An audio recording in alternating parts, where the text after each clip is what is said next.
okay there? Okay, we're on. No, this is perfect. Okay. How are you guys? Good. How are you this afternoon? I need to talk to you afterwards about some Lionel stuff. Okay. RDC in Lionel. Okay, perfect. And you get put on your other hat. We're gonna give you out there again.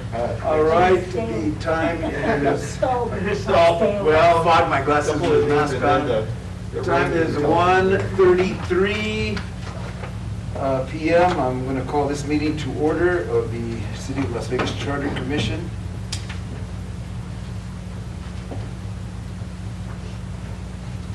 Cesar Arguello, can you call the roll for us, please? Yes, sir.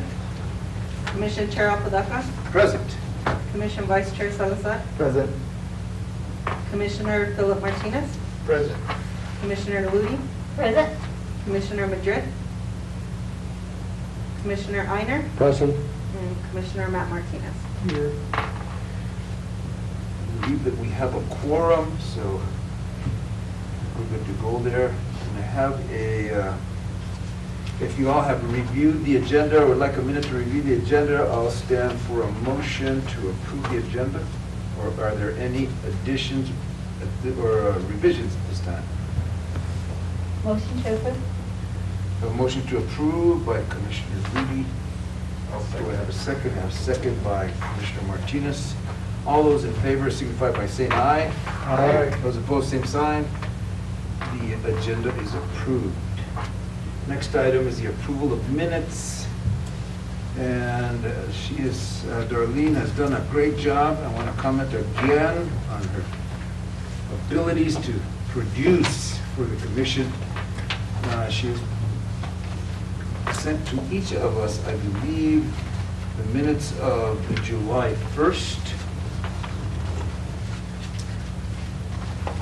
Have you all had a chance to review those? Did you like them? Commission Chair, there's no minutes for July 1st. There's no- there's Yeah, no- there oh, no was minutes. Oh. meeting, there was no. Sorry, I'm kind of paper blind now since I was outside in the sun all morning.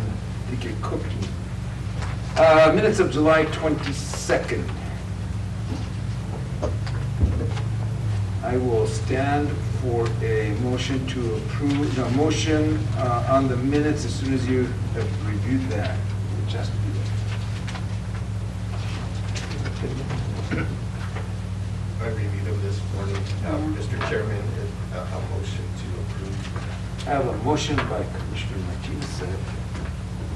Do I have a second? Second.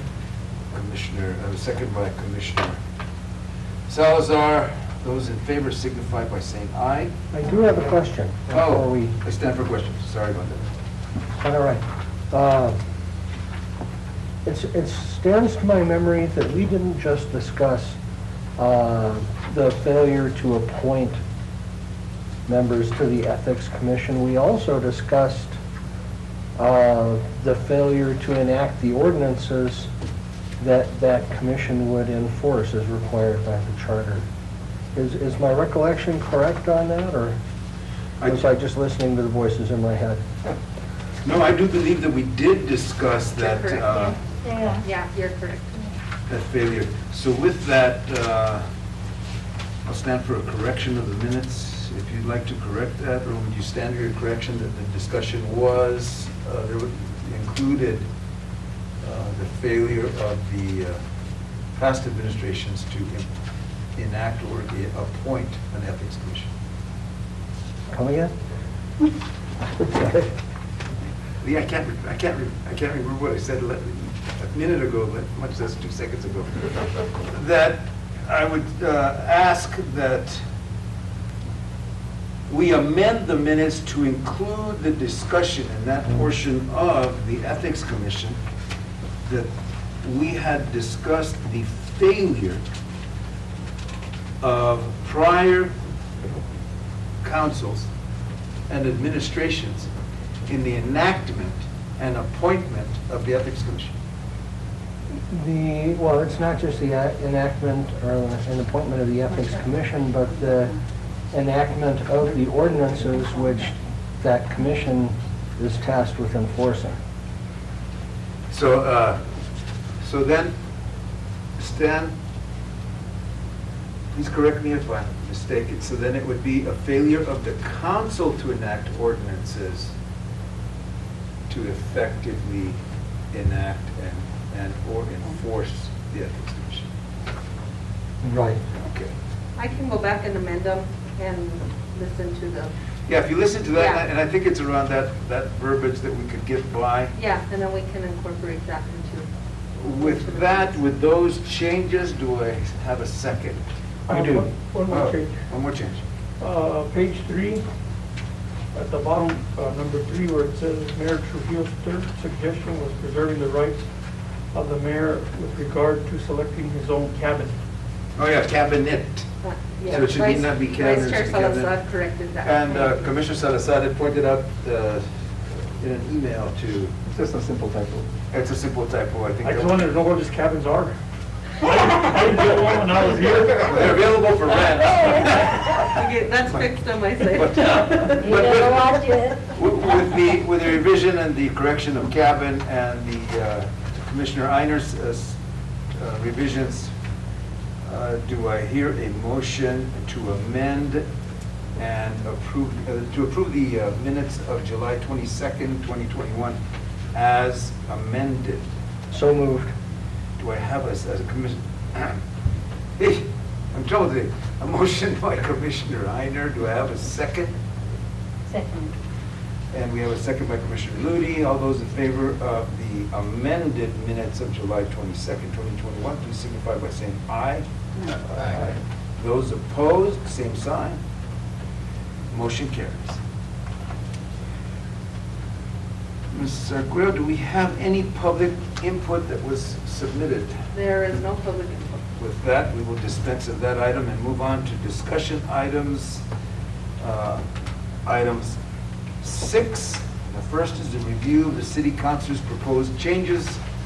Well, we were here, and I believe with the exception of Commissioner Martinez, who was not yet appointed at that point, or had not yet been seated with the commission. I'm ready to hear comments on as to the review of the city council's remarks. Open the floor.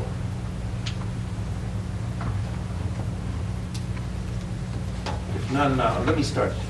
I think that it was pretty obvious to me that the council as a whole was very close to our thoughts when we had discussed the items with regard to to the addition of councilors. I think we had some differences in the numbers, but they were quite similar to restoring the council to the original charter number of 8. And in reviewing that and in thinking about that, I think that that does two things for the council if they were to accept that and put that before the voters. Because the next major thing that's going to happen for the council, other than its regular business, would be redistricting. The redistricting process has to begin, and we have the data from the Census Department has not been released yet to commence the process. And I think there's a time schedule as soon as the data is released. I think that the city is on a time clock to adopt those, and then to have them in place in a certain number of days after the release of the data. It's months, but it's a certain number of days. If the city were to redistrict and go through the process and keep the same number of wards because they haven't enacted anything, it would be a simple process of adding an extra counselor To each ward. to each ward, so it would eliminate having to redraw and go through the process again. Once the electorate has gone through this, if it's successful with the electorate, then they would have to redraw districts if we were to have an odd number of districts or an odd number of councilors to reflect that. So it would be very costly, it would be time consuming, and it would be a complex process. If we go to 8 by simply doubling the number of counselors per ward, then it's simply adding a counselor and figuring out what their term of service would be in the staggered election. Right. So that they serve in different, that their terms are staggered in each ward. So that's a simple process. And it would afford us the opportunity to complete this on time or very close to on time. Say if we wanted an extension for a month, we would not fall in and we would not really affect the calendar for the redistricting. So I think that's an important note to make on the counselors' proposed changes. Commissioner Martinez. If we go back to the process that was in place back when I was here, we had staggered terms, four wards, 2 rotating counselors, and that was also sort of taken under consideration when the mayor would run with 4 counselors. The next election would be the municipal judge with 4 counselors. So that's how we landed up sort of putting that in some kind of process to continue going forward. I personally think, and I had the opportunity of working with 8 counselors, if you communicate, it's easy. And like I told you all before, I only voted once in my term, and that was to go into closed session. It wasn't to break a tie like it's traditionally had been done for a couple of administrations. I think the only other thing that I would suggest if we decide to do that, which I hope we consider that, is that immediately after that, we need to put down the pay. Because don't forget that an election was held, a special election was held to change that. And that's where this whole process started of trying to go from 8 to 4. 8 was too expensive at the old rate, whatever the rate was, and people were up in arms. So since the councils decided to stay with the pay they had, the community forced them to go from 8 to 4. That was the only reason that was done. So I'd say it's a package deal.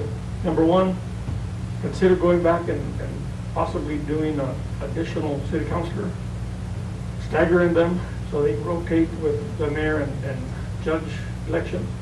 And then we at least consider the pay, or leave it where it's at, with a consideration that if we're paying $10,000 a year, it's 40 now, it's going to be 80.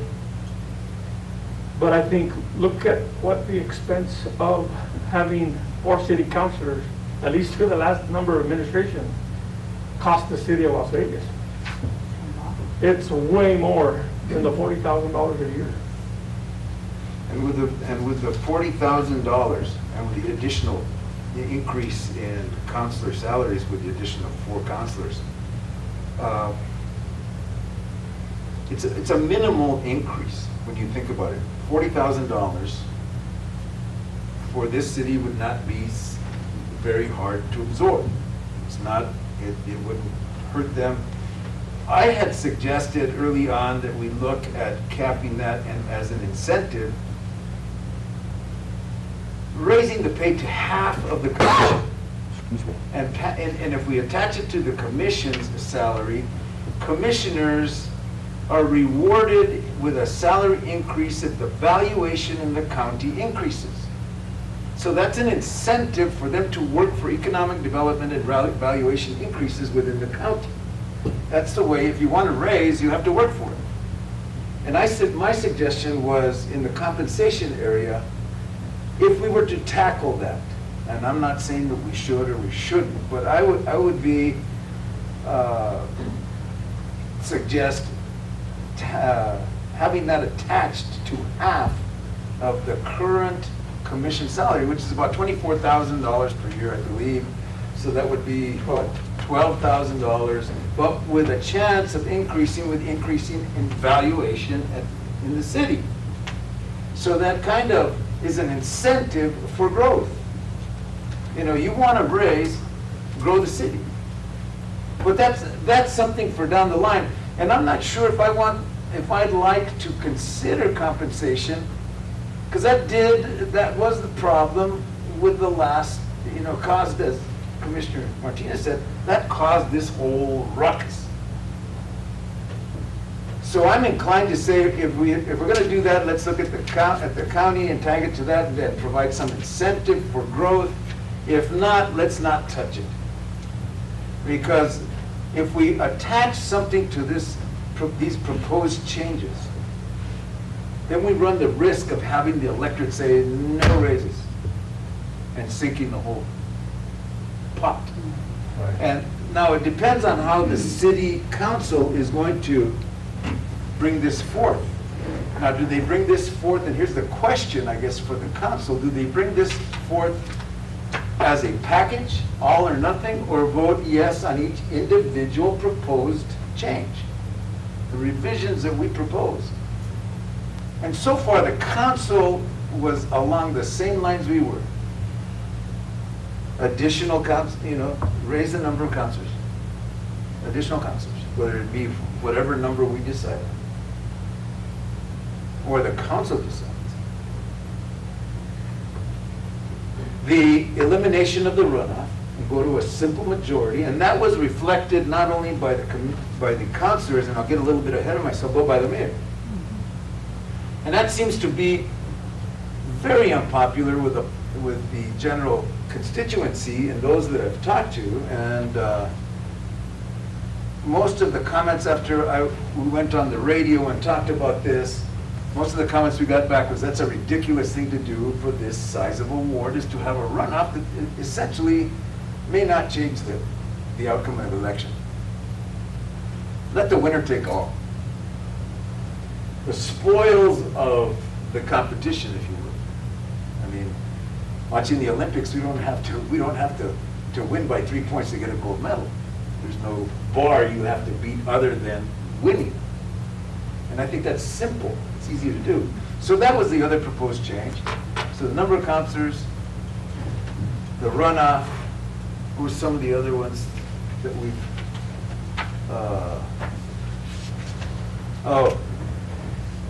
the other one was the councilors all chimed in on the same thing, and this is the one that we've been struggling with, is limiting the mayor's authority to act and appoint those certain positions that are called for within the charter. That is city attorney, city manager, city clerk. I think I may have a suggestion on that. Might be getting ahead of that a bit, but as a form of compromise, so that we don't limit the mayor, and we appease the council, I kind of had an epiphany, if you would. Came to me in the clouds. I'd like you to think about the possibility of changing the language so that the mayor would appoint or bring forth 3 candidates that are qualified and meet the qualifications set by the charter.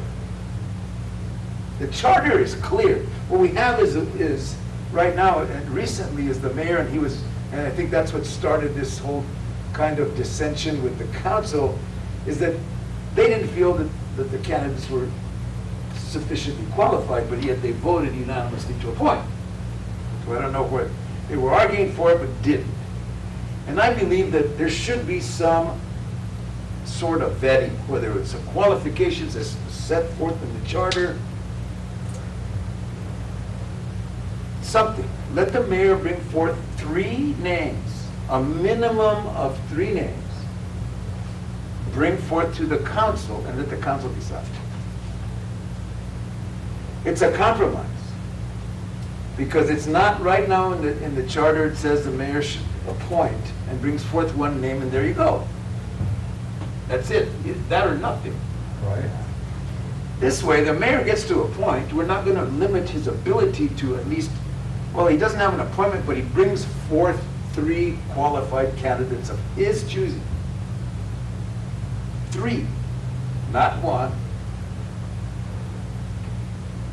And brings it forth to council, who would then choose from his pool. I think that's a compromise that we should consider, because I can't think you know, we're gonna get in a dogfight here, cause a dogfight with the council and the mayor, and whether he brings them forth, or, you know, he might not bring this forth, this provision forth for revision. We know what the political brouhaha this could spur, but at least this way, we have a compromise. Commissioner Martinez. First Martinez here, then the second Martinez. Go ahead, Matt. Matt Martinez. I guess what I'm trying to sort of wrap my mind around is, and I know that the dynamics changed when we went to 4 counselors, but from what I remember in the older days, and I consider that when we had 8 counselors, the process maybe it was not clear enough in the charter, but let's just say that the mayor decided, I'm going to get candidate A to be my city manager. He brings that name to the council, and the council votes it down. Okay? So they don't want candidate A. Okay, so that meeting ends, because that's the way the open meetings law is now. You have to bring it up. You just can't keep bringing names if you didn't post it, the whole 9 yards. So the next day, the mayor would appoint an interim to operate the city until the next council meeting. Okay. At such time, the mayor puts down candidate B. Okay. Council doesn't like candidate B. It could be the interim appointment person, by the way. The council turns that down as well.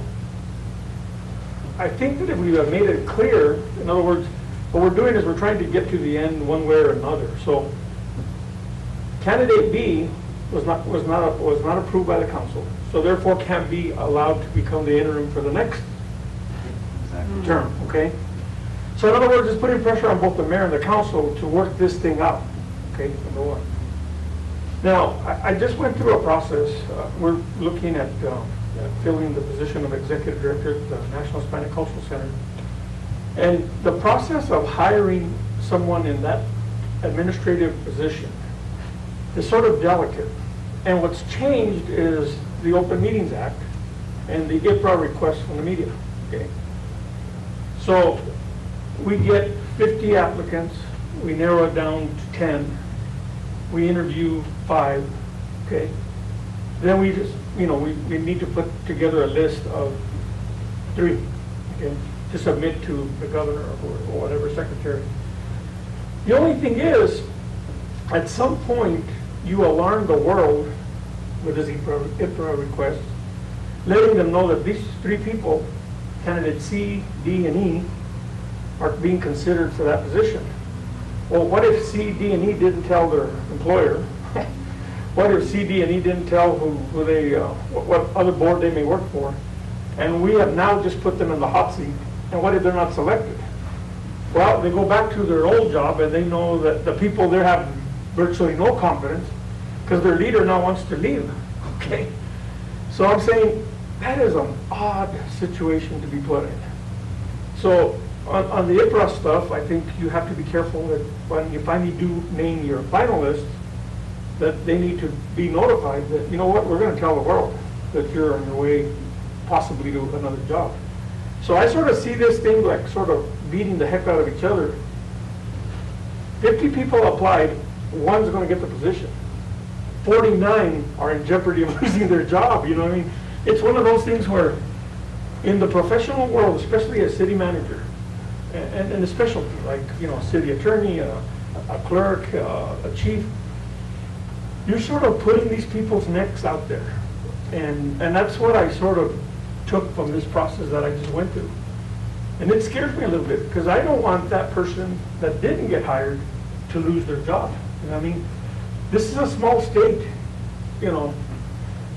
When Representative Stansbury decided to run for Congress, boom, that opening came on the county commission. Boy, you saw the list of the names show up quickly. They pick one right away because they don't want to deal with it. Okay, the longer they wait, the more names come in. You know, it's going to be a tough thing. And now we have the same thing going on with the second position in the House. Those kind of things, the word gets out quickly. You know what I mean? And we're back to number one. We're still a small state. So as we look at doing those type of things, really, what is the end game? I'm saying the mayor still has an opportunity to appoint somebody, and if he's rejected once, twice, 3 or 4 or 5 times, maybe we put it stringent that it's not reappointing the same person to run the city. And that at some point, the city council says, well, we just can't have the animal control officer become the new city manager because there's nobody left. So, you know, we've got to figure out, why are we trying to do this? I just wanted to give you food for thought. Point taken. Yeah. Commissioner Ortiz. So, one of the things I noticed, and you know, I was actually appointed to the board to select a new county manager, which we did, and I think we interviewed 4 or 5 people, and I see where you're coming from, because these 4 or 5 people all have jobs already, except for one. So I see your point there. I do like the idea, but another thing I noticed is that there's not a big selection out there for a county manager. I mean, a city manager. You know, how do you find 3 people? And you know, it's like the police chief. You know, we saw all that. You know, recently with the mayor, and he picked this person and this person. I think he went through 10 people before he was able to get a police chief. You know, and now he's got a new police chief. So it's just a difficult thing to actually think through, because it's you know, it gets kind of complicated. But I think on the other hand, I also think that it allows for the council to choose the best person for the job. So it's just going to be difficult to do. Yeah. And Commissioner Sosa. I agree with that. Also, what if there's an occasion where there are not 3 candidates? Right. You know, like you said, you know, having those qualifications are kind of unique to this area. You know, not everybody can handle that. Yeah. And then sometimes, you know, a lot of people have been moving on to bigger cities, bigger adventures, whatever they're doing. So there might be that occasion where we may not have a pool that size. And it would be up to mayor and council to come together, hopefully, and solve that situation. Yeah, because Can I make a suggestion? Am I allowed? Sure. To make a suggestion? Just from being here, you know, so long and what I've seen and gone through so many administrations and stuff, so that we don't take away the power from the mayor completely, why couldn't he bring, you know, a candidate of his choosing and have the council sort of interview them prior to bringing him for approval, or her? And I was just gonna say that. And that way they can go through an interview process with Right. them and sort of vet them and do background checks and all that. They do that with the superintendents. But if you have 3, I think the minimum is 3, you have to publish who they are. It's an unfortunate thing, like Matt said, you know, they have jobs elsewhere, you know, they go back and they get ridiculed, but I think in public education, they have to publish them. Well, At you least do- the top 3 names. Well, you do in any public body. Yeah. So the Open Meetings Act is very specific. Now, what I'm suggesting here is by 3 names, I was just trying to come to a compromise. But again, you're thinking along the same lines that the mayor would bring forth a nomination and not appoint. Right. Limiting the appointment power, Right. but bringing forth a nomination for the councilors to vet. Because the mayor's still bringing forth the nomination. He just can't simply, you're the man, or you're the woman, or you're the person. Because that's what's happening now, and the mayor and the council either accepts or not. And that's kind of a hard road. It puts both offices in a pickle. This other way, by bringing forth a name, or bringing forth, we don't have to say a minimum of 3, we could say up to 3.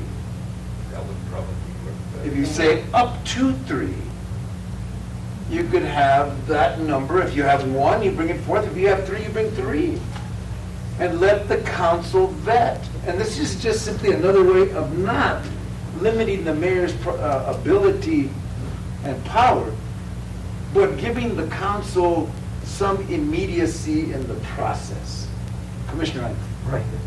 I want to respond to Matt Martinez's initial question, which is why? And what we have seen under some recent administrations was that these positions, which require a good deal of technical expertise, for example, you know, an attorney with a background in municipal law would be a good example, or a city manager with experience and credentials. And what we saw was that the mayor would not advertise the position. So it wasn't an issue of pulling from a pool of qualified applicants. And that raises the question in turn, what pool are you pulling from? And intuitively, that would be the mayor's social circle, which is a pretty good working definition of cronyism. So that's the heart of what we want to prevent. And that's what the question was, or the process, their question was brought forth from council. Is they didn't tell us how to do it, but they said there's a problem in that the mayor is appointing these people. They didn't tell us how to do it. They just said that was the problem. They wanted to see the mayor's powers, and they alluded to it. And some of them weren't so non-vocal on alluding to it. They said we'd like to limit the mayor's powers. I'm of the thought that, do we need to limit the powers of the mayor, or do we give them more definition? Commissioner Martinez. And I'm going to follow up on what Lee's bringing up, because that's actually the right response for what we're trying to get here. Now, on the front end, we can say the mayor shall appoint or bring forward a name to the city council from a pool of applicants that are in an open process for the position. Okay, that type of thing. So we're telling them where the pool's coming from, number one. Number two, I would suggest that, and I want to, actually, let me do this. Let me step back a little bit. I understand where Mayor Trujillo's coming from, trying to appoint someone in that position that pretty much he understands their working relationship and how that works. I thought it was critical when I was mayor that I had Tom Clayton as my city manager, because we had the same type of philosophy in a lot of things. I didn't know the legal world, and he didn't know the management world, but together we made it work. Okay? I knew that if I had someone like an attorney, at least I wasn't going to be doing stuff that wasn't proper or ethical, even from something I didn't even know existed. Sometimes you do things you say, well, I didn't know it was an issue. I knew he would protect me. It took me longer than normal to bring him on board because the council had me going through hoops. I think it took me 3 months to finally get him in here.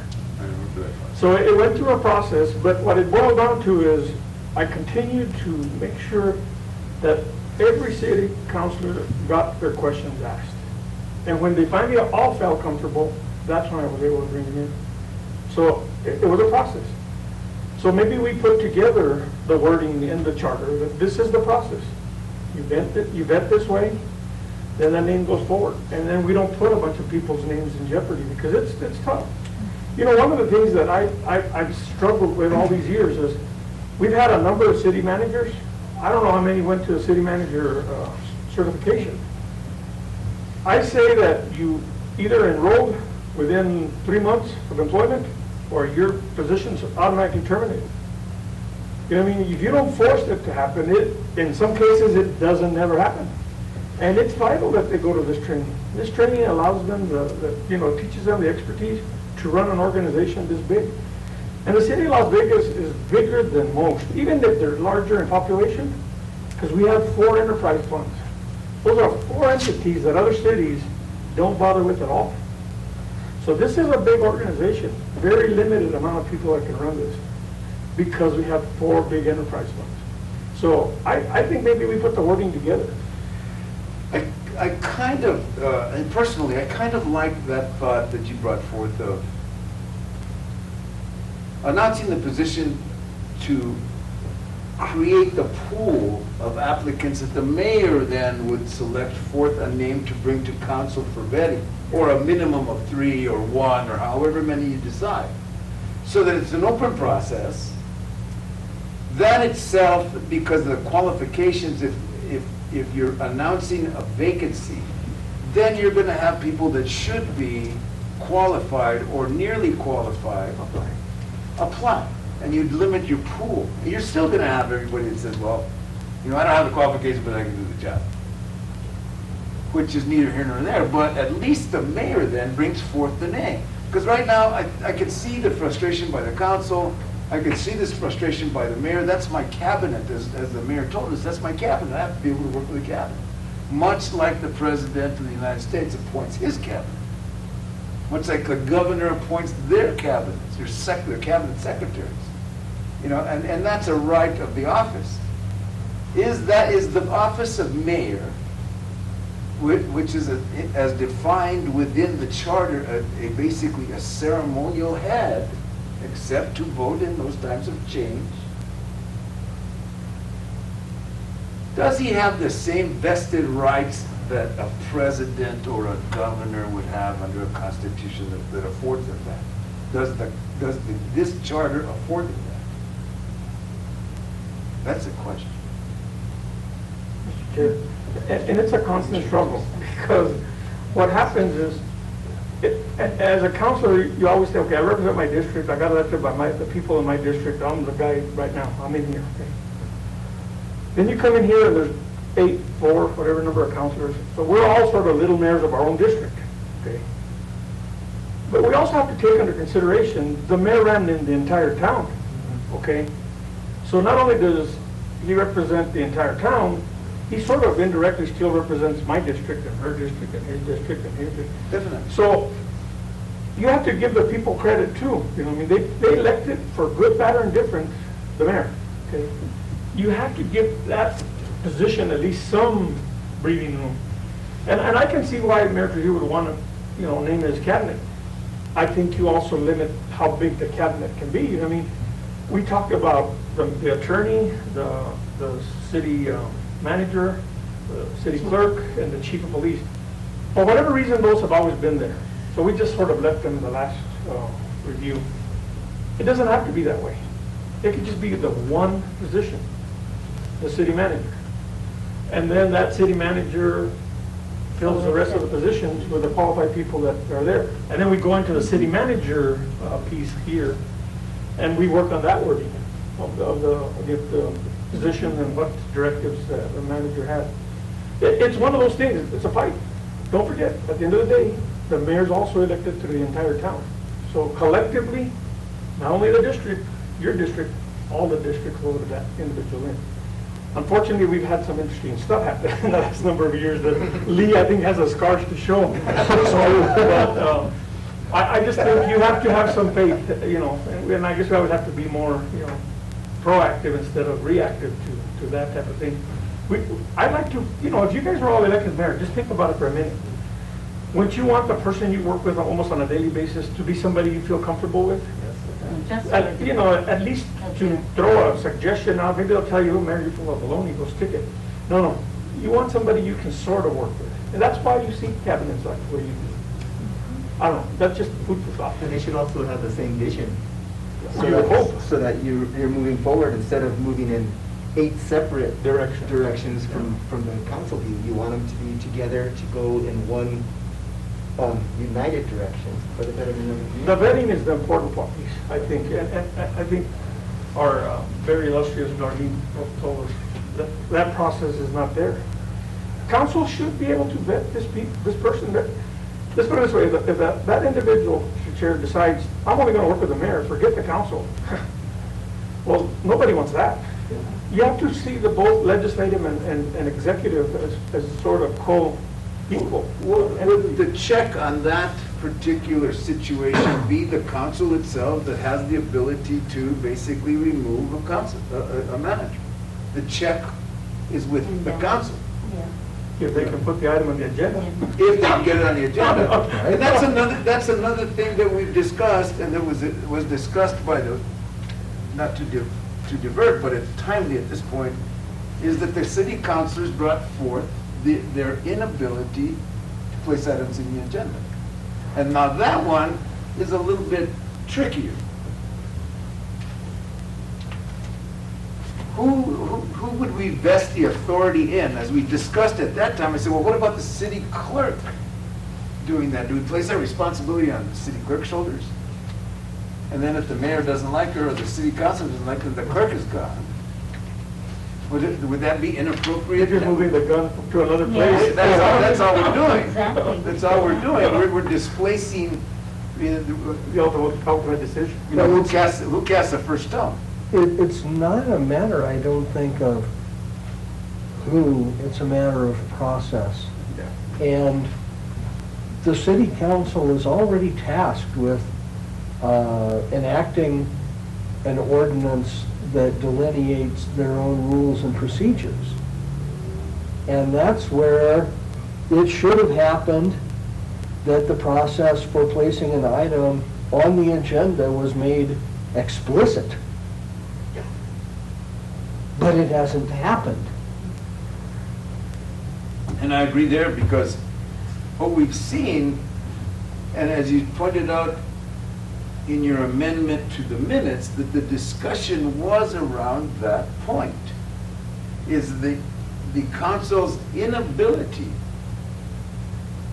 or lack of in the enactment of an ordinance. Is it because they don't understand their authority to act by ordinance and enact ordinances? If it is, then whose fault is it for not bringing that forth within your organizational meeting? Because that's where it should happen. Is the thought of the rules that govern that body should be brought forth in at least a discussion in that organizational first meeting. The enactment of an ordinance prescribing the rules that the body abides by, including the setting of agendas.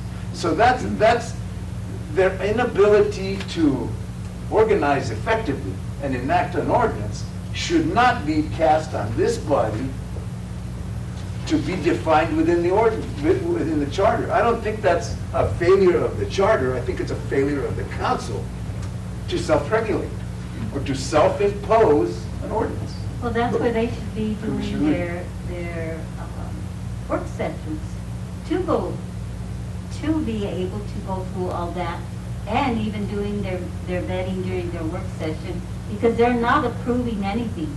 They're working through solutions and problems and that. And maybe that's the place that they should be doing it, rather than bringing that person or whatever their names are and all that to the forefront and asking the council in an open meeting to, give that name.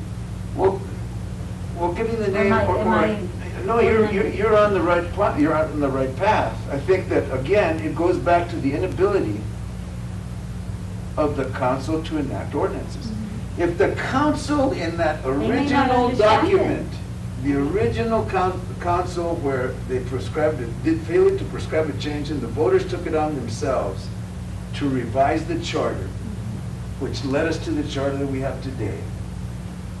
If that council at that time would have enacted an ordinance to limit their pay, self-govern, self-limit, it would have avoided all of this mess. But they didn't. And it could have been done by a simple ordinance, but no, they waited, they didn't act, and it forced the community, the constituency, to call for a change in the charter, a revision in the charter. And I guess, right after we worked on that, now I wasn't, once the first charter commission worked, we got our thing done, the election happened, it was successful, our work was done. But I'm looking now, and just for example, I want to be the devil's advocate. And the reality, I think Lee understands it perfectly. What happens is, unless we put these things down in writing somewhere, okay, that whenever this thing happens in the future, the very first organizational meeting, the council will meet to take care of A, B, C, D, E, and all of those things, which include that. We didn't do it back then because the attorney that represented the Charter Commission should have come back and said, these are the recommendations that you need to do in the next 30 days, 60 days, 90 days, whatever the thing is. We didn't do that. We should have. Now it's obvious. But think for 1 second right now, the way this thing's set up, if we went ahead and took away powers from the mayor, okay, just let's say we did that today, and now the city council wants to fix it today, they can't. Why? They've got to meet, they've got to put this document together. I'm sure they can meet as a committee or make sure they don't have a quorum, they can rotate councilors. But the mayor doesn't want to put that item on the agenda. It's done. So it's sort of an impasse. You can't get past that. So it has to be done in a deliberate way as an instruction after the election that this is the first thing that has to take place. That if there's 8 city councilors, if 5 decide they want an item on the agenda, boom, that's an automatic to put that item on the agenda. The mayor can't take it off. Does that make any sense? Are you following me? Yes, I am. You're on the right path, but again, in posing the questions, do we do it within the charter and specify that within the charter, or do we define that particular point, that our organizational meeting, where they do it by ordinance? Yeah, but look what happened here. We didn't have an organizational meeting till another city councilor came in. See, that's the problem. So that thing complicated the mess as well. So what it boils down to is the devil is in the details. And the details have to be followed all the way through. That's what it boils down to. When the mayor refuses to do this, when the mayor refuses to open up the position for city manager, all these things are going on. The city attorneys at the time were just saying, well, she's correct, that's what we're gonna go with that, okay? But really, no. It needed to go to the ethics committee and then possibly go to court, whatever happens to be the case. We didn't do the details like we should have. It's obvious now. And it's it bit the city in the butt. You know what I mean? At the end of the day, look at what we've gone through. We've got to figure a way, either to put it here or leave instructions, so if it's successful, that all these things happen in unison, so that the council still has their say. They have an avenue to place things on the agenda, to take care of, all these ordinances that need to be done, and they must be done by a certain point. And that's what we didn't do. I can see it now. I feel bad because we did a lot of work, but we didn't finish it all. So I have a question. Is the charter a working document, or is it once it's done, it's closed and you don't come back for 5 years, 1 year, 2 years? It's pretty specific that if it's a charter, it has to be revisited through the revision process, through the commission process to amend and then take it to the electorate. So it's not a living document. Okay.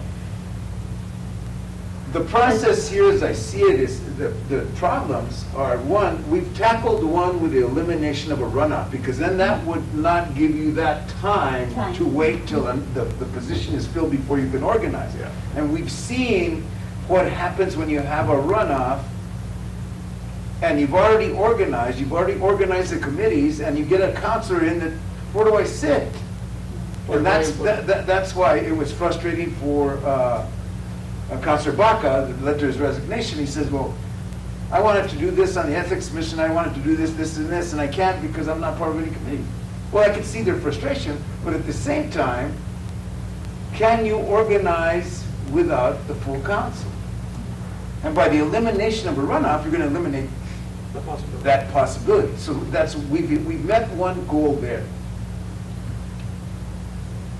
Perhaps the language and the details is in that organizational meeting, because the way that it reads now, the governing body at its first meeting following a municipal election shall convene for the purpose of organizing, reviewing the mission and vision statement, reviewing the top 10 priorities of the previously elected governing body, and confirming the appointment of the city manager and appointed officers.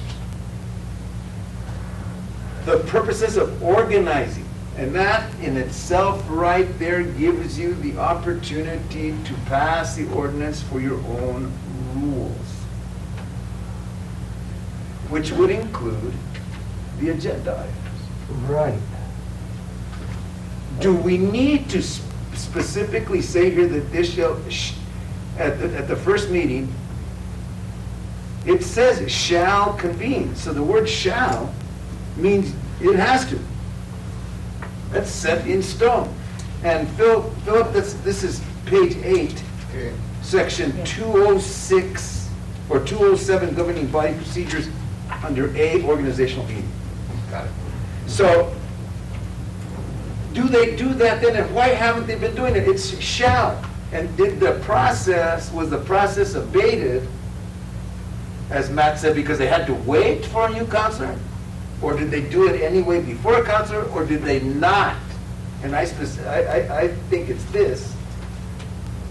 They lack the specificity and the direction to organize and even begin the process of drafting an ordinance. Commissioner Reiner. I want to focus in on something that Nat said because I think it's brilliance. And I want to make sure I have it right.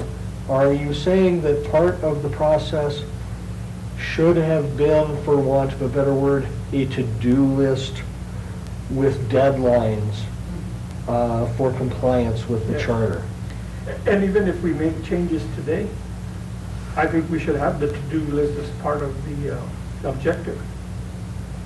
You know, in my copious free time, I can go through the charter Between and loads? identify those thou shalts that are right now didn'ts. And So will they be compile replaced with a will? list. No, shall. Shall is specific. You shall.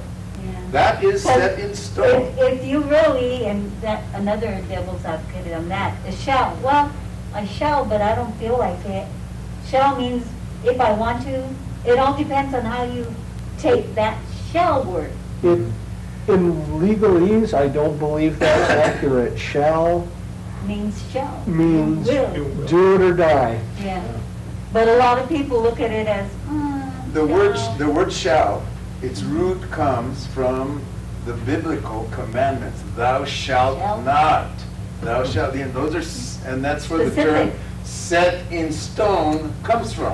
You'll have people. I hate to get Bill, I hate to get all Charlton Heston on you, but We're gonna have to get a. I'm gonna cast my rod But you here. have all kinds of people that'll take that simple word and distort it. Yep. I mean, they'll make it specifically for their need What and does Webster say on shall? shall. It means If sort I of. can just let you guys know that there is a redistricting meeting now at 3. Yes, So that's the big. The big one. That's the big one. that's at the, No, it's here at Highland. it's at Highlands at the theater. Yeah. Mr. Chairman, let me add one more thing. And I'm looking at the organizational meeting. Okay, I'm going back prehistoric times again, when I was a city councilor back in the 80s, okay? I never knew until I got elected that the organizational meeting was the meeting that was going to set the direction for the council. Imagine I come into this environment, there's already 4 councilors, I'm coming in with 4 new councilors. Arthur V. Hill, Joe Baca, William Mays, and myself came in with Leroy Weddle Sanchez. And they tell us there's this organizational meeting, we gotta do X, Y, and Z. It would have been helpful to have had maybe a retreat prior to find out what's the lay of the land. Okay? Well, and what are you supposed to do? What are your duties? So you come in here and the mayor's gonna, hopefully the mayor knows what's going on in the interim, or for the city manager to be, sort of sets the agenda for us. But from what I can remember, it was a specific amount of time. In other words, the election happened June 3rd, and by, let's say March 3rd, April 3rd, an organizational meeting had to take place. Okay? It was specific. I'm looking at this, there's no specific date on this. So that's why they probably said, well, we haven't set the whole governing body, so therefore we can't have a meeting. But really what it boils down to, I think, you have to educate those people, especially the new ones coming in, This is an important meeting. Why? Because we're gonna put committees, we're gonna work on the ordinance for the duties of the council and all these kind of things. And then the mayor's gonna say, okay, we're gonna appoint all these positions, we're gonna do X, Y, and Z. Literally, what it got me was off guard. I came in and said, well, I wanna work with the mayor. Okay, mayor, I'll vote everything you're saying, because that's what I wanna do. But it was a scary feeling because we're acting on stuff, we didn't have enough information to make the best decision on that. Did we not suggest 90 days? Well, I think. it can't be too long because can't- they're rolling. Yeah. Oh, that's because they had the runoff, that's why. That's why they triggered the 90 days, but Yeah. here, the governing body at the first meeting following the municipal elections, it is set on the calendar, the first meeting following the municipal election. Yeah, but they haven't, when the new city council's seated, they haven't picked a date. They haven't even set a date yet. That date could stretch out for 3 months. Well, there's nothing to specify when, but it says at the first meeting. It doesn't say when the first meeting should convene. But I really believe that they should meet, they should educate the city councilors. Should we How about provide that? then, are you suggesting we provide more definition within the organizational meeting, within this context there? They need When more they should information. meet, what they should do, and the processes that should be met, whether it's begin the process for adopting an ordinance for rules of the body? That's good. Yeah. Already write that one down. That's where you start, I think, because the council Okay, ignores. so what are the plain, what's the plain rules? What are we following? To convene for the purpose of organizing, and then, so organizing, which would mean the ordinance for how it convenes, the rules, reviewing the mission and vision. That's hard to do because you need time for that. That one is more strategic planning, which is a process. Can you do a process in one meeting? I don't think so. In 20 days. Reviewing the top 10 priorities of the previously elected governing body. That's another thing. That's part of the strategic plan. Because if you're going to have a strategic plan, then you're going to review the prior strategic plan, whether they met those goals and whether you have to revise them, you let them lie, or you move forward with new ones. Darlene? Yes. Did, when councils are running, or even mayors, did they give them a book of everything that was, or a binder that included everything that was happening in the water, anything that had to do with the city I before they believe they're came? supposed to give them something, but I'm not sure No, if they no. did or they didn't. No. Too much. You need a meeting to. Yeah, but at least the people that were running had something to go by. They get This the is book what from the the municipal city, league. I don't know, when Gary ran, Well, I'm sure they had some. they stuff that gave give him a some stuff. binder with everything that was That's going on in too the much. city. That would be a lot to digest for a beginning, a candidate, or even a Well, it gave him a little bit of an first-time insight. counselor. I mean, It would give you some insight insight. of what was. But does it tell you how to function as No. a council? No. See, and that's what we're talking about here. How do you function as a council? Because the problem here is, again, the agenda, which should be addressed by the organizational, basically the ordinance, setting forth the rules of the body. And we've not seen that happen. Is there an ordinance today, do you know, Dorothy? I couldn't tell you. Probably, yeah, and if you can't tell me, coming from the city attorney's office, Yeah. that should be Hoyle. I mean, you walk in, there's your rules. That should be, everyone should see that, everybody should know that. We don't have that. Mr. Chair, Commissioner Iron. I can assure you, I can guarantee you, in fact, that the process by which an item is placed on the agenda has not been fully defined by ordinance, because that was the open door for the whole food fight with the prior administration, and, which eventually became elevated to district court and the request for a procedural ruling. Had it been clearly defined in ordinance, all of that would have been obviated. So, perhaps that's where we start. Is it with the defining sentence of Section A, Section 207, Governing Body Procedures, A, Organizational Meeting, is defined, provide more clarity as to what exactly happens at that organizational meeting. And it shall happen. It shall. Might not, well, think about it, we'll consider it at the next meeting. No, it shall happen at the organizational meeting. It's clear here.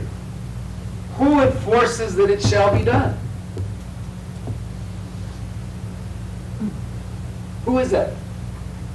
Yeah, because we can put shall all we want, and we can add clarity, but what's the stick to ensure that it happens? The ethics.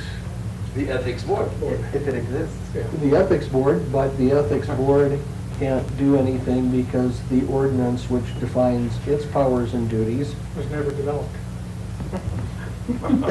It's lost. Exactly. It went to space. See, that's one of the to-do list things, right? That's one of those, exactly.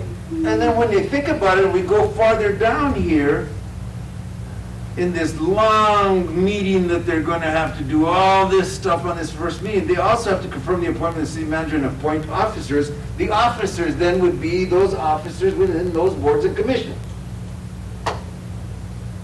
So you haven't appointed the commission that's going to ensure that this shall happen. Wait, is that correct? When they say officers, aren't they referring to the four Well, officers? I don't know. It's the four positions. If those are what we're calling the officers, It is. It's the four. officers, directors, here's the officers. City managers, city attorney, city clerk, chief police, departments, personnel system. So when do we get, if we look now at boards and commissions, What section is boards and, I believe it is 10, is it 10? Yeah, I think it's section 10.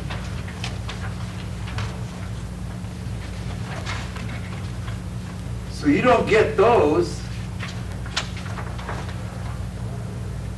No.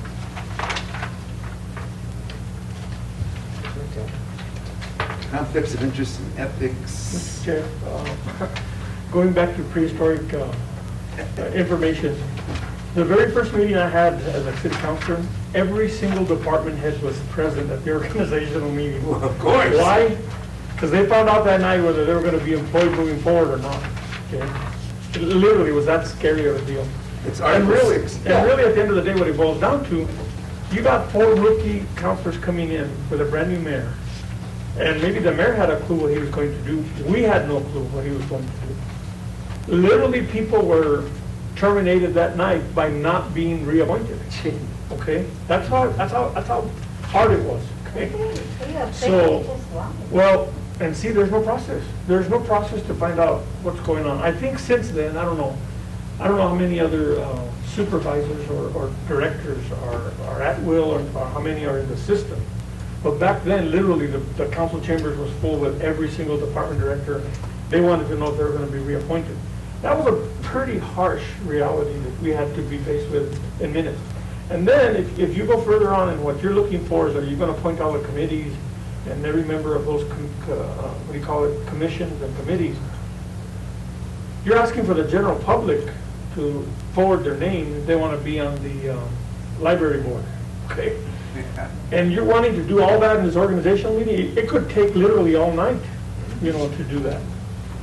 So I would say that if you're going to do appointments of committees, appointment chairs, and general public and committees and commissions, that would take place at a separate meeting, another 30 days away from the operational meeting.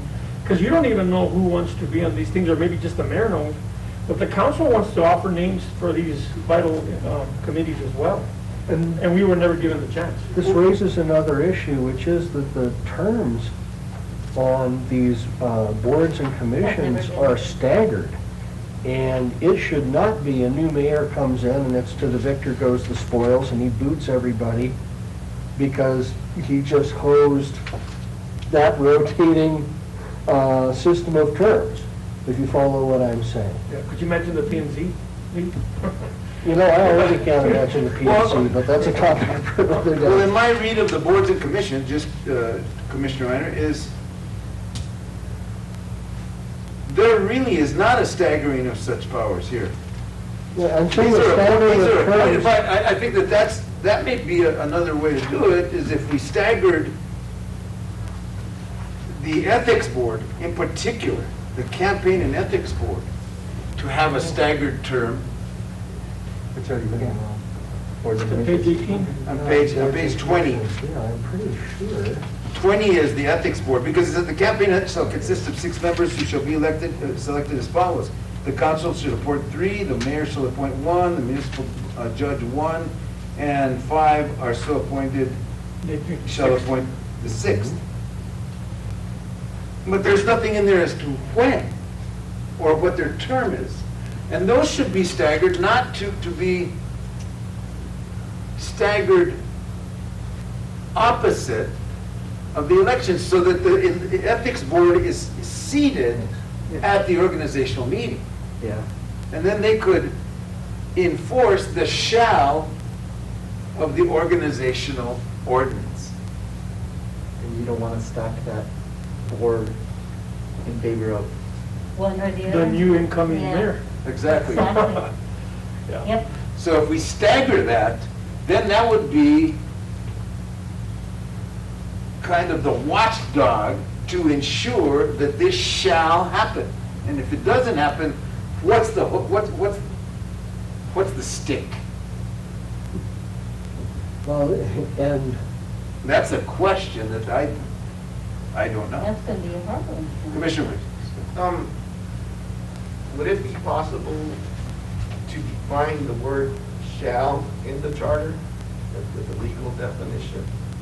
So that, I'm not gonna say shall we dance, Mhm. you shall not commit, do we not have that? do not have it. We don't have it. I believe there's not a section of the charter that defines Definitions. languages. Definitions? Yeah, there is some. Definition. Again, Is it 10? Because there's, if you go to a regular dictionary, Instructions where I there's think we different should shalls, except the legal definition of shall Terms. is a command. Should, Required. shall, must, shall, and will be mandatory. It It is is in defined. 104B. It is defined. Okay. Page Yeah, 2. It's defined. Okay. So if we have it on page 2, under construction, yeah, must and shall shall be mandatory, and the term shall be conjunctive, and the term or shall be disjunctive. So it is defined. Yeah.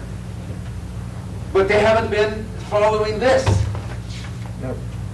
That's So what this they has been probably ignored. Pick it up and read it. Right. This has been ignored. Well, but there's been nobody to, in effect the procedures, and to ensure that they're followed, there's no watchdog because the ethics board hasn't been appointed. But also, there is not an ordinance defining their powers and duties, and we don't actually know if there is such an ordinance to be enacted that it will include charter compliance and consequences for noncompliance. So again, we're missing The key. an ordinance, a key ordinance that would eliminate just an awful lot of procedural problems. How do we do it? Well, may I go back to Matt's suggestion, and I will compile the laundry list of thou shalt but thou hasn'ts, I would like that. and Can we task you that? Would you accept that? I'm Jerry Maguire here. I'm begging you. well, maybe. Commissioner Reiner, as chairman, I'd like to appoint you to the task of eliciting all the shalls and shall nots in the charter. Very good, and Appreciate that. can we get that on the agenda of the next Yes. meeting? Yes. Speaking of the next agenda, and I'd like to ask for direction from the commission at this time, because there is a very important meeting at 3 o'clock. Right. We are normally tasked with going till 3:30. I would ask the commission today if we could adjourn at 2:55 in order to attend that important meeting, because I'd like to attend. So I'll entertain a motion at 2:55 to adjourn, but prior to that, we have some deadlines that we're not going to meet here. This is supposed to be our last meeting. So the next. So I would like to agenda is propose a calendar for the rest of this month, and at least 2 special meetings. And I know Commissioner Moody's already going, I don't have any time. But I don't either, but, you know, because of the necessity for this, 2 things have to happen. I'd like to address the city council and say, this is where we're at right now. We'd like to see if we can get an extension at least to 30-day, because if we do with 8, we don't have to worry about the calendar for redistricting. That might afford us a little bit more time, but even with that, I think we should have at least a couple of special meetings in the month of August. I know that's difficult for some. Commissioner Madrid has asked if we could meet at another time because she's tied up in the afternoons for the specials, because she's a grandmother. And I'm not going to rule on the sanctity of being a grandmother, because frankly, I like my life. And you love your grandma. No, because my wife is a grandma, and I'm not going there with you. Yeah, it's more. I will be out of state the 12th, the 13th, 14th, 15th. Okay, so that gives us the 12th to the 15th as a no. How about the 18th? And maybe we can have it at 10 in the morning, I don't know. I don't know, Commissioner Reiner, what's your At schedule like 10 in the morning, I'm I can't do it. I'm elbows deep in masa. I can't do it. In Massa. Well, masa to you And I'm too. designated to take my mother to a heart doctor, so. 18th? Mr. Chair, Yes. is it out of the question to approach council and say, we need more time? No. Shall we entertain that as possible? The question action? is, that would be come back to me, is how much more time? I think, so let me tell you another thing that's happened. I did meet with Attorney Aaron, and we agreed that they need to basically select an attorney based on quotes or proposals from legal organizations. There's only a couple qualified firms and/or attorneys in the state. We'd like to, he said, it's simply getting 3 quotes, and we agreed that we don't think we need an attorney for very many hours. You know, it's to really, we've done the meat of this. We need to vet the wordsmithing and this thing of the Ethics Commission and teeth that we can't get our hands around. And I suggested to him that we might get away with an attorney for 20 hours. That's kind of short, but realizing the demands on us for time, that might work. And we agreed that it would be about $200 an hour is the going rate. So about $4,000, it's not too much money to ask for. He agreed. and Mr. he's- Chair, can Really? I kind of stop you there? Yes. The procurement process is already going with that. Excellent. So I would suggest not speaking too much about it. Well, we don't want to go off on anything. So we don't and violate perhaps- anything And with perhaps procurement I as far erred in as- saying cost. But we do know that it's about, the hours that we agreed on are fine. Okay, so that we can go from there. So I withdraw that. It may be more than $2. Okay. So we can do this. With that, and getting back to the calendar, saying we have an attorney on, we can do this, and if we limit, unfortunately, there's a lot of things we could take on, but I'd like to limit it because I think if we take too much to the electorate and too much to the council, we run the risk of throwing everything out. We have the council on our side, we have the mayor on our side on most of our revisions.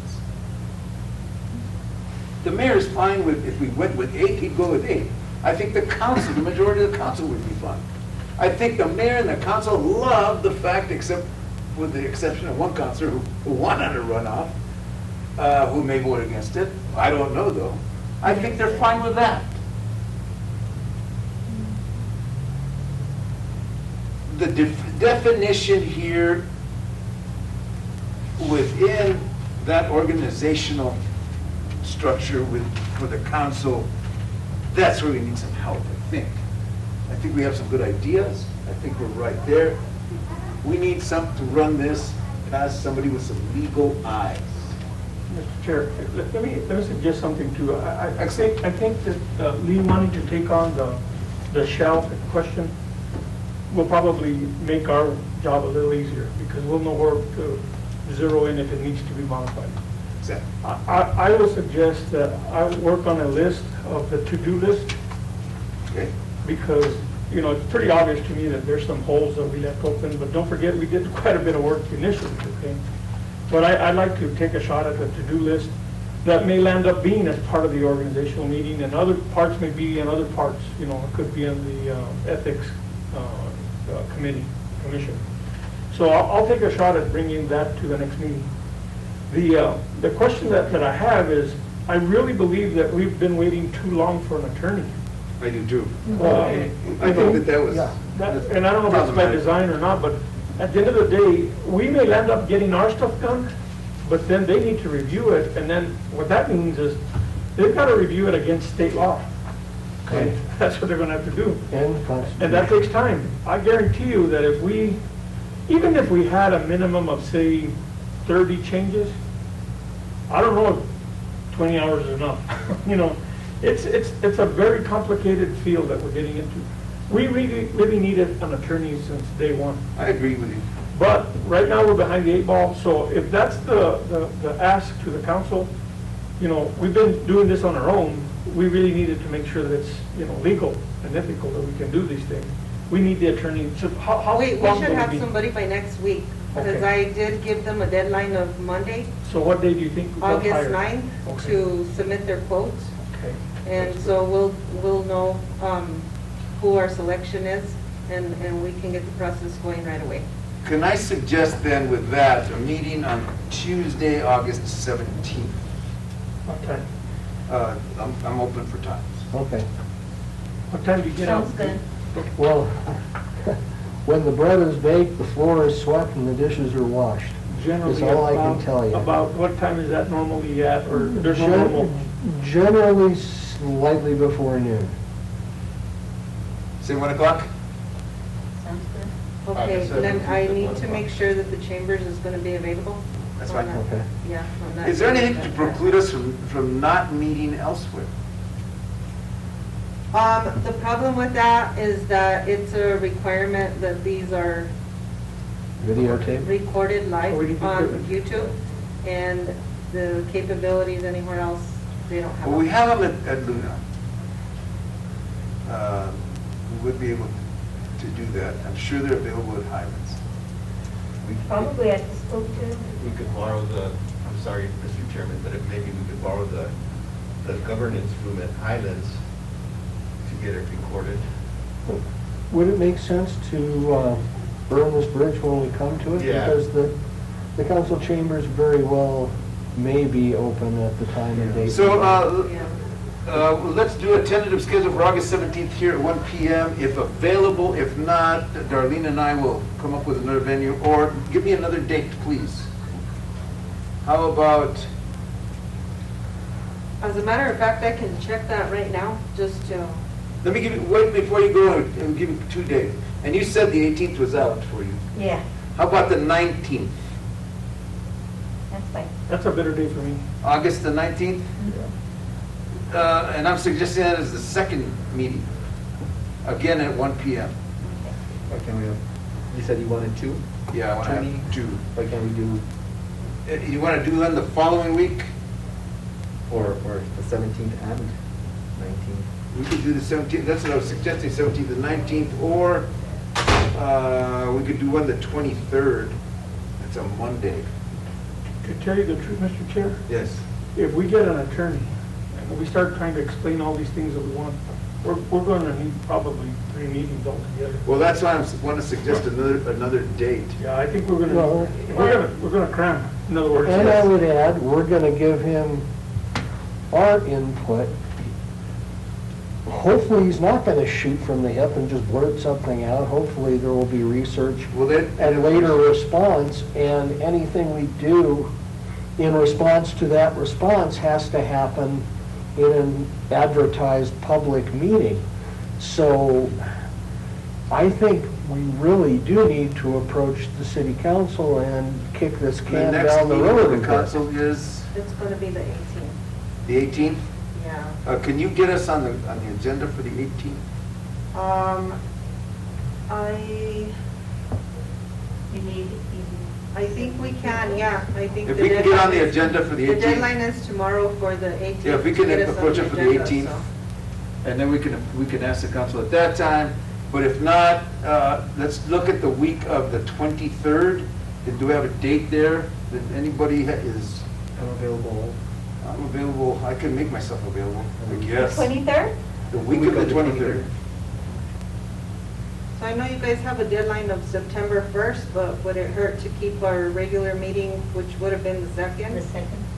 I would suggest I let's mean, keep that's it just right one more now. day, you know, Yes. and so maybe But we that's could if they ask the give us their council if we blessing. can. That's if they give us their blessing, we'll keep the regular If we day. can keep that day. But can we, just in case, have a tentative meeting set for sometime that week of the 23rd?